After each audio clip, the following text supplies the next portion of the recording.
Begu road पे ये ब्राह्मण समाज द्वारा लगाई गई भीड़ कोई साधारण नहीं थी। हाँ तो गाइस, सुबह की गुड मॉर्निंग के साथ संजय आके बोलता कि मेरी स्कूटी की अगली ब्रेक अजीबोगरीब आवाजें निकाल रही है, क्या पता इसके अगले लेदर खत्म हो गए हो। और जब दुकान पे लेके आए तो ये भाई कहता कि इसके हैंडल के छल्ले खत्म है, वो भी नहीं डलेंगे। वही बात है, स्कूटी खोलिए तो बिल तो बनाएगा, लेकिन अभी तो इसको भी नहीं समझ आ रहा इसमें प्रॉब्लम क्या है। बोलता है इसमें स्कॉर्पियो के लेदर डाल दूं। मेरी एक्टिवा के अंदर भी वही वाले हैं, खड़ी करने के बाद ब्रेक दबा के रखनी पड़ती है क्योंकि अभी उसमें हैंड ब्रेक का ऑप्शन आया नहीं। राहुल और मैंने बढ़ती गरीबी को देखकर 3-4 घर से फटे हुए नोट इकट्ठा किए हैं, क्योंकि हम दोनों ने सोचा था कि आज पेटीज खाएंगे, तो फिर धन्नों को लेकर निकल पड़े थे बैंक की तरफ। अगर आपके पास भी फटे हुए नोट है तो बैंक ऑफ इंडिया में जमा करवा दो। अगर आपको शर्म आती है तो मुझे दे देना, मैं चला दूंगा। राहुल बोलता पहले अपने वाले तो चलने दे, वरना लोग तेरे कपड़े पाड़ेंगे कि हमारे पैसे लेके भाग गया, तू तो वैसे ही बदनाम है।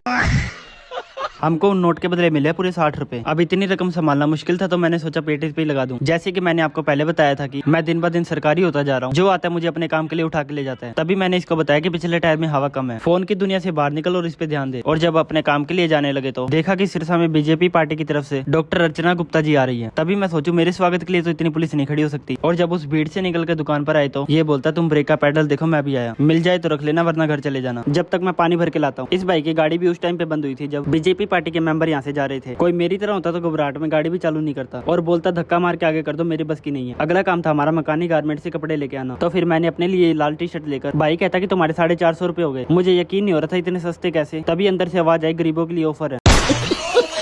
आप सभी को पता है कि आज मंगलवार है, तो सोचा क्यों ना सालासर धाम जाए। आप सभी में से आज के दिन यहाँ पे कौन कौन आया कमेंट करके बताना। मेरा वैसे तो कोई प्लान नहीं था, लेकिन दोस्तों के साथ आना पड़ा। शायद इसी को बोलता है भगवान बुलाता है तो खुद बुला लेता है। अब घर जाने से पहले संजय बोलता है कि तुझे मोमोज खिलाऊंगा। पहले मैंने सोचा कि ये इतना दयावान कैसे हो गया। काफी दिमाग लगाने के बाद याद आया कि मेरे 150 रुपए इसके पास, और बातों बातों में इसने मेरी फील्डिंग सेट कर दी। चलो कोई ना, आप मिलते हैं कल सभी दोस्तों, बाय बाय।